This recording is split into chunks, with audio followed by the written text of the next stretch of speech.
एक समय की बात है। ऊंची पर्वत श्रृंखलाओं और विशाल नदियों से विभूषित भूमि पर दो राज्य थे, डुमरागढ़ और मनोरथपुर।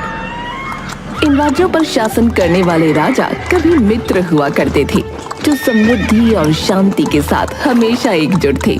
लेकिन वर्षों के लालच, महत्वाकांक्षा और गलतफहमी ने दोनों के बीच दरार पैदा कर दी। ये दरार देखते ही देखते एक भीषण और क्रूर दुश्मनी के रूप में बाहर आई। हालांकि दोनों राज्यों के राजा अपने आप में ही महारथी थे। डुमरागढ़ के राजा विवेक सिंह अच्छी रणनीति जानते थे और मनोरथपुर के राजा गौरव कुंवर अर्थशास्त्र का ज्ञान रखते थे। नदी के पास वाली खाड़ी पर कितने सैनिक मौजूद हैं हमारे? जी हुजूर, वहां पर हमारे 230 सैनिक तैनात हैं। ठीक है, शत्रु राज्य पर भरोसा नहीं किया जा सकता। वो कभी भी आक्रमण कर सकता है। अरे, ये राजमहल में कैसा शोर हो रहा है? तभी एक औरत जिसके बाल बिखरे हुए थे, पैरों में छाले थे, उसके पीछे उसे पकड़ने के लिए सैनिक भाग रहे थे। ये क्या हो रहा है मेरे राजभवन में? कौन है ये औरत?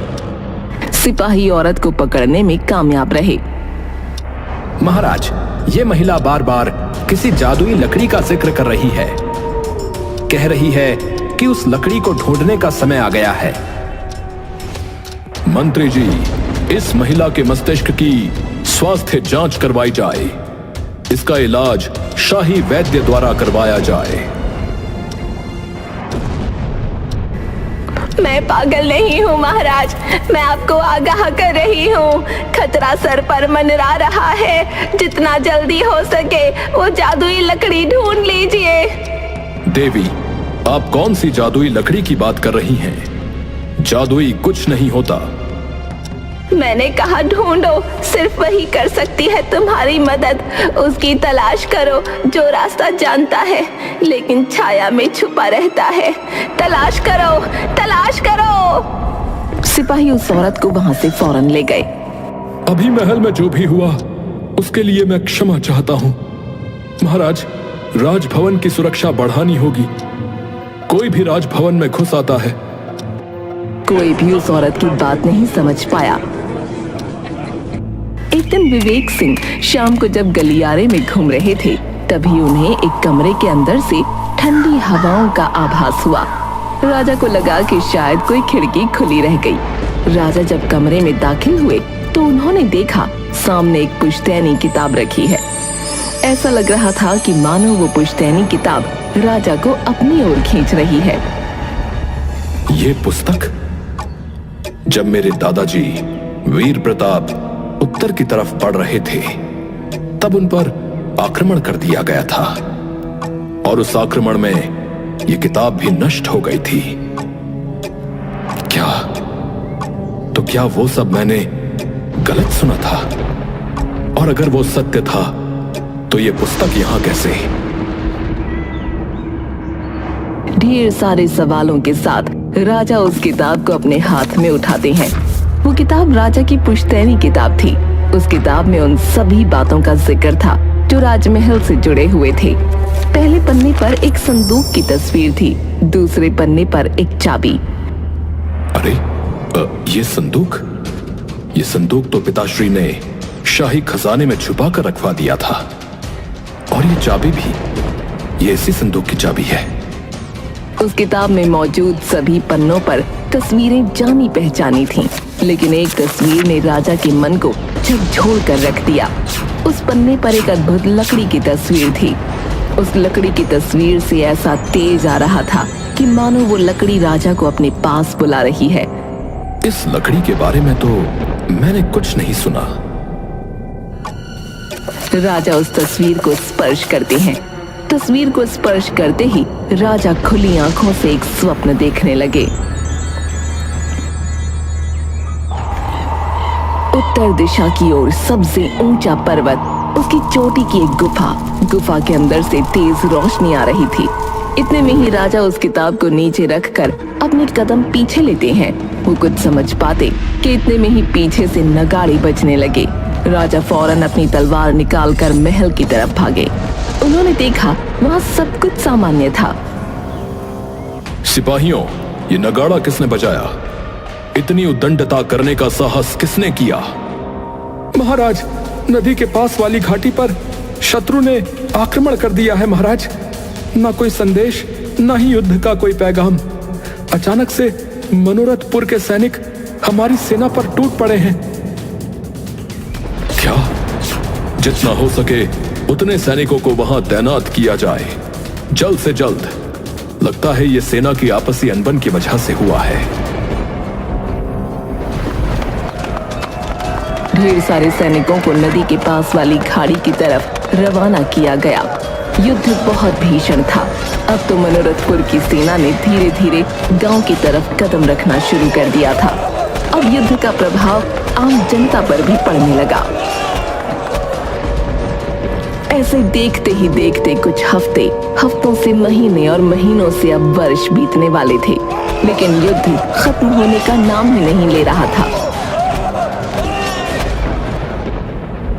महाराज, आप कहें तो अभी ही हम अपनी सबसे क्रूर सेना को मनोरथपुर की ओर प्रस्थान करवा देते हैं। बहुत हुआ, धीरे धीरे सारे संसाधन नष्ट हो रहे हैं और अब तो हमारा अन्न भंडार भी समाप्त हो रहा है। युद्ध में विजय और पराजय के साथ विनाश भी होता है। मनोरथपुर के राजा से मैं स्वयं बात करूंगा। बात करके शांति से इस मुद्दे को सुलझाया जा सकता है कि उनकी क्या मांग है हमसे। मंत्री, उन्हें यह संदेश भिजवाया जाए कि हम उनसे वार्ता करना चाहते हैं। एक शांति पत्र लिखा जाए। विवेक सिंह के कहने पर मंत्री ऐसा ही करता है। विवेक सिंह के शांति पत्र का जवाब मनोरथपुर ने एक दुश्मनी वाले लफ्जों से भरे पत्र द्वारा दिया। ये तुमने कदापि अच्छा नहीं किया गौरव कुंवर। सेनापति, हमारी सबसे क्रूर सेना को मनोरथपुर की तरफ भेज दिया जाए। शाही खजाने में जितना भी धन है सब लगा दो। घोड़े हाथी सब लगा दिए जाएं। सेनापति ने वैसा ही किया, लेकिन सेना को इतने वर्षों तक युद्ध सामग्री और अनाज प्रदान करवाने की वजह से शाही धन बहुत पहले ही खत्म हो चुका था और अब तो शाही धन का एक बहुत बड़ा हिस्सा जनता में भी बांटा जाता था, क्योंकि सारे संसाधन नष्ट हो चुके थे। अब तो डुमरागढ़ कमजोर पड़ रहा था। राजा विवेक सिंह बहुत सोचता है और अंत में वो महल में उसी बूढ़ी औरत को बुलाता है जो जादुई लकड़ी का जिक्र कर रही थी। मैं जानती थी आप मुझे यहाँ दोबारा जरूर बुलवाओगे। हे देवी, मैं जानना चाहता हूं कि आप किस जादुई लकड़ी की बात कर रही थी। मैं आपको बता दूं कि एक लकड़ी मैंने अपने पूर्वजों की पुस्तक में भी देखी है। कृपया मुझे बताएं कि क्या रहस्य है उस लकड़ी का। और आपने ही कहा था कि अब उस लकड़ी को ढूंढने का समय आ गया है। संकट का समय निकट है और देखिए, उसके बाद से ही हमारा राज्य युद्ध की भीषण अग्नि में जल रहा है। कृपया आप जो भी जानती हैं मुझे सब बताइए। महाराज, मेरा नाम अजीवा है। आपके परदादा उत्तर की तरफ उस लकड़ी की तलाश में गए थे। उस किताब में जो भी था, आपके खानदान ने वो सब कुछ हासिल किया सिवाय उस लकड़ी के। और ये समझ लीजिए कि ये युद्ध एक विधि का विधान है, एक बहाना है उस जादुई लकड़ी को ढूंढने का। आप ये सब कैसे जानती हैं और इतनी दृढ़ता के साथ ये कैसे कह सकती हैं? मेरे बारे में ज्यादा जान के आपको कुछ हासिल नहीं होगा। बस मैं आपकी इतनी ही मदद कर सकती हूँ। मैंने आपको इशारा दिया था, आगे आप खुद समझदार हो। अपना मन साफ और नेक कर्म करने के रास्ते पर आगे बढ़ें, जैसे को तैसा मिलेगा। इतना कहते ही एक तेज हवा आई, जिसके साथ वो औरत कहीं गायब हो गई। कहाँ गई वो महिला? एक के बाद एक पहेलियां उलझती जा रही हैं। मुझे उत्तर दिशा के लिए प्रस्थान करना होगा। राजा उत्तर दिशा की तरफ प्रस्थान करते हैं, लेकिन उनके पास न कोई संदेश था, न कोई नक्शा और न ही कोई दिशा। वो बस अपने मन की सुन रहे थे और उत्तर की तरफ बढ़ रहे थे। रास्ता आसान नहीं था, चुनौतियों से भरा था। आगे तो पर्वत है, इस मार्ग से आगे मेरा घोड़ा नहीं जा पाएगा। मुझे पैदल ही इस मार्ग को पार करना होगा। राजा अपने घोड़े को वहीं छोड़कर आगे बढ़े। वो पहाड़ चढ़ना शुरू करते हैं। उनके हाथ जख्मों से भरे थे, पैरों ने जवाब दे दिया था, लेकिन फिर भी वो रुके नहीं। कुछ पल एक चट्टान पर बैठकर वो विश्राम करने लगे। ये विश्राम करने का समय नहीं है। मुझे हिम्मत नहीं हारनी चाहिए। मेरी प्रजा, मेरा राज्य, मेरी सेना, सबके सब संकट में हैं। सब जीवन के लिए लड़ रहे हैं। मुझे उनके लिए इस मार्ग को पार करना ही होगा। इस प्रोत्साहन के साथ राजा आगे बढ़े। उनके मन में जीत की उमंग थी, उनकी आंखों में विश्वास था और आखिरकार वो पहाड़ के ऊपर चढ़ ही गए। पहाड़ पर चढ़ते ही उन्हें वही गुफा नजर आई। ये पहाड़, पर्वत, ये गुफा और ये मार्ग, ये सब वही हैं जो मैंने उस दिन स्वप्न में देखे थे। तभी गुफा से आवाज आई, आइए महाराज, आपका ही इंतजार था। राजा इधर उधर देखने लगा। इधर उधर देखने से कुछ हासिल नहीं होगा, मैं गुफा हूँ। हे गुफा, कृपया मुझे बताओ कि क्या तुम्हें मेरी प्रतीक्षा थी? क्या तुम मुझे जानती हो? यहाँ आपको आपकी नियति लेकर आई है। आपके अलावा यहाँ तक कोई नहीं पहुँच सकता था। ये रास्ता इतना जोखिम भरा था कि आपके परदादा यहाँ आने की कोशिश में थे, लेकिन वो जान से गए, इस जहां से गए। तुम में बहुत खास बात है, इसीलिए तुम इस मुकाम तक पहुँचे हो। आओ, अंदर आओ। राजा दबे हुए धीरे धीरे कदमों से गुफा के अंदर दाखिल हुए। चमक इतनी तेज थी कि राजा की आंखें चौंधिया गईं। गुफा के अंदर राजा ने देखा कि एक लकड़ी हवा में उड़ रही थी। जादुई लकड़ी, मैं आपको नमन करता हूं। मुझे आपकी आवश्यकता है। कृपया मेरी सहायता करिए। मेरा राज्य संकट में है। मुझे अपनी प्रजा को बचाना है। मेरे पास अन्न नहीं है। अगर मेरी प्रजा शत्रु के आक्रमण से नहीं मरी तो भूखमरी से अवश्य मर जाएगी। मेरी सहायता कीजिए। मैं तुम्हारी मदद एक ही शर्त पर करूंगी। मुझे आपके सारे नियम व शर्तें मान्य हैं। तुमसे मेरा केवल एक ही सवाल है, जिसका तुम्हें सच्चे मन से जवाब देना होगा। अगर मैं तुम्हारे साथ चलने को तैयार हो जाऊं, तो तुम मुझे अपनी ऐसी कौन सी सबसे अजीज चीज देना चाहोगे? मैं आपको अपनी राज गद्दी देना चाहूंगा। मुझे सत्ता का कोई लोभ नहीं है। मैं बस अपनी प्रजा को प्रसन्न देखना चाहता हूं। मैं अपने राज्य को डूबते हुए नहीं देख सकता। अगर मुझसे मेरी सत्ता, मेरी राजगद्दी चली भी गई, तो भी मैं अपनी प्रजा के बीच में रहकर उनकी सहायता करता रहूंगा। उन्हें सही निर्देश देता रहूंगा। राजगद्दी पर बैठने का भी मेरा एक ही लक्ष्य था कि मैं अपने दादा परदादा के बसाए हुए इस राज्य को उन्नति के पथ पर ले जाऊं, और इसलिए वो राजगद्दी मुझे सबसे प्रिय है। परंतु यह भी सत्य है कि राजगद्दी से मेरा कोई लोभ नहीं है। अद्भुत, तुम्हारा मन साफ है, इरादे नेक है, आंखों में जीत की चमक है। तुम्हें ये सब करने की जरूरत नहीं। वो राजगद्दी, वो राज्य तुम्हारा ही है। तुम मेरे सवाल का जवाब देने में सक्षम रहे। मैं तुम्हारे साथ चलने को तैयार हूँ। राजा अपने दोनों हाथ फैलाता है और वो लकड़ी अपने आप राजा के हाथों में समा गई और पलक झपकते ही राजा खुद को अपने महल में पाता है। ये सब जादुई लकड़ी की वजह से हुआ। अब मुझे देर नहीं करनी चाहिए।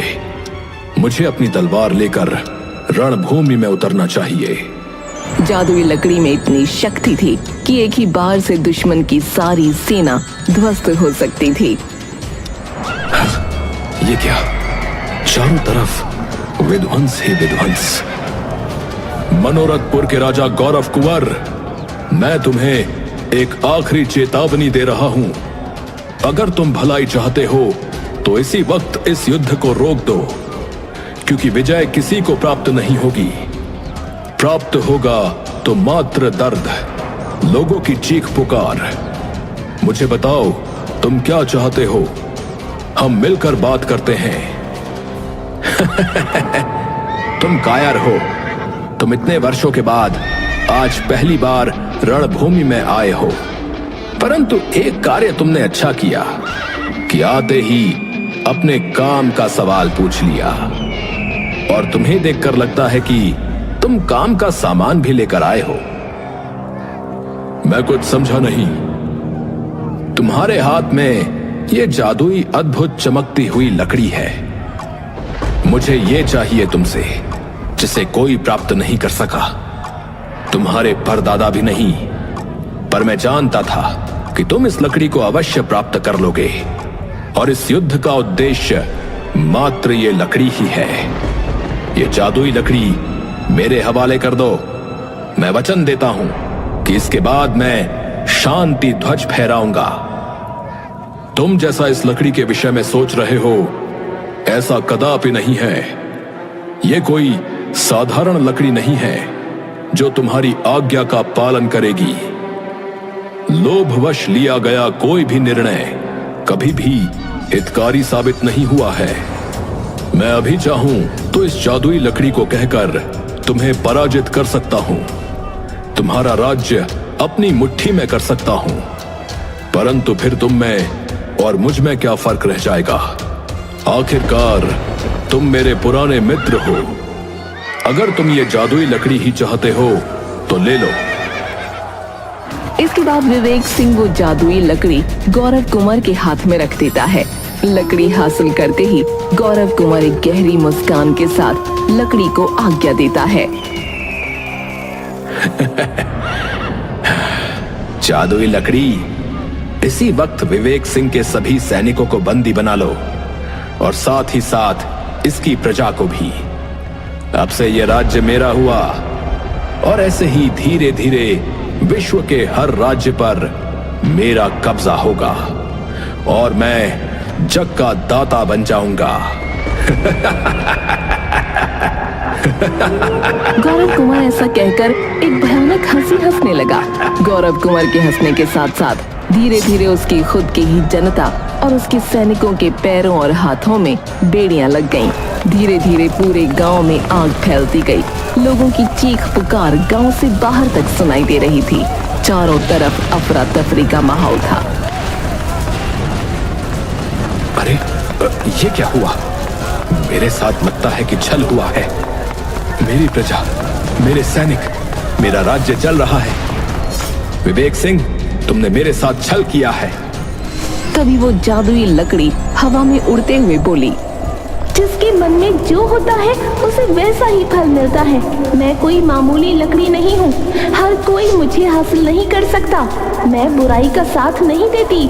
बुरे का अंजाम बुरा ही होता है। जिंदगी ने तुम्हें बार बार अवसर दिए, तुम्हें 2 रास्ते दिए, लेकिन तुमने हमेशा बुराई को ही चुना, जिसका अंजाम तुम जिंदगी भर भुगतोगे। गौरव कुमार अपने दोनों घुटनों पर बैठकर हताश निराश होकर रोने लगा। वो चाहता था कि वो खुद को खत्म कर ले, लेकिन तभी विवेक सिंह ने जादुई लकड़ी से कहा, जादुई लकड़ी, अगर आपका अपमान हुआ है तो मैं आपसे क्षमा मांगता हूं। हम सब मनुष्य हैं। भगवान ने हमें त्रासदी नहीं, परंतु परोपकार के मार्ग पर चलने के लिए बनाया है। गौरव कुंवर ने अनजाने में जो भी किया, उससे जो भी भूलें हुई, मैं उसकी तरफ से आपसे क्षमा मांगता हूं। जादुई लकड़ी, मैं भी आपसे क्षमा मांगता हूं। लोभ मार्ग में मैं इतना अंधा हो चुका था कि अपने आप को इतना शक्तिशाली समझने लगा कि मैं मानवता भूल गया था। मुझे क्षमा कर दीजिए। अपने किए का दंड मुझे मिल चुका है। हे जादुई लकड़ी, कृपा कीजिए, गौरव कुंवर का राज्य पहले की तरह कर दीजिए और उसके लोगों को मुक्त कर दीजिए। कृपा करके इस अग्नि को भी शांत कर दीजिए। तुम बहुत नेक दिल इंसान हो विवेक सिंह। अपनी गलती का एहसास करके आगे से वो गलती कभी न दोहराने को ही नेकी कहते हैं। गौरव कुंवर, अगर अगली बार तुम्हारा इरादा जरा भी बेईमान हुआ तो तुम्हें फिर से सजा मिलेगी। लकड़ी के ऐसा कहते ही चारों तरफ आग बुझ गई। दोनों राज्यों में जितनी भी तबाही हुई थी वो सब पहले की तरह ठीक हो गया। खेत फिर से लहलहाने लगे। लोगों के जले हुए घर फिर से पहले की तरह ठीक हो गए। जितने भी सैनिक घायल हुए थे वो फिर से स्वस्थ हो गए। मेरा गांव भी ठीक हो गया और मेरा राज्य भी पहले की तरह हो गया। आपका बहुत बहुत धन्यवाद जादुई लकड़ी, बहुत बहुत धन्यवाद। आपने दोनों राज्यों को पहले की तरह कुशल कर दिया। आपका ये आभार जीवन भर रहेगा। मैं तुमसे बहुत प्रसन्न हूँ। मांगो, क्या मांगते हो? मैं अब जान गया हूं कि आप सर्वशक्तिशाली हैं। आप में पृथ्वी समाप्त करने और पृथ्वी को पुनः बना लेने की शक्ति है। आप फिर से किसी गलत हाथों में न जाएं, इसलिए मैं चाहता हूं कि आप अपनी जगह पर वापस से विराजमान हो जाइए ताकि कोई भी अनुचित मंशा से आप तक ना पहुंच सके।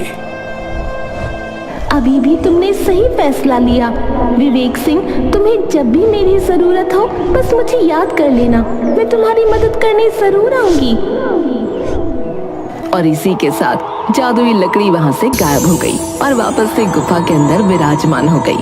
और वहां दूसरी तरफ मनोरथ गांव के राजा को अपने किए पर शर्मिंदगी महसूस हुई। मैं तुमसे नजर मिलाने के लायक नहीं रहा विवेक सिंह। आज तुमने साबित कर दिया कि तुम मुझ जैसे मनुष्य से कहीं गुना ऊपर हो। मैंने तुम्हारा राज्य हथियाने का प्रयास किया, हर तरफ विध्वंस कर दिया, परंतु उसके बाद भी तुमने जादुई लकड़ी से मेरे और मेरे राज्य की भलाई की कामना की। मैं तुम्हारा बहुत बड़ा आभारी हूं। क्या तुम सब कुछ भूलकर फिर से मेरे परम मित्र बन जाओगे? कृपया मना मत करना। मुझे अपना पश्चाताप करने का बस एक मौका दो। ये सुनते ही विवेक सिंह गौरव कुंवर के गले लग गया। मित्र, मैंने तुम पर कोई उपकार नहीं किया, बस मानव होने का फर्ज निभाया। हमारे बीच जितनी भी गलतफहमियां और तकरार थी, आज से हम उन सब को भुला देंगे और एक नई शुरुआत करेंगे। नदी किनारे की ये खाड़ी आज से मित्रता का प्रतीक मानी जाएगी। ये सुनते ही दोनों राज्यों में जश्न का ऐलान कर दिया गया। अब दोनों राज्य पहले की तरह दोस्त बन गए। दोनों राज्यों की दोस्ती में जादुई लकड़ी का बहुत बड़ा योगदान था और ये लालच के खिलाफ अच्छाई के द्वारा दिया गया एक सबक भी था।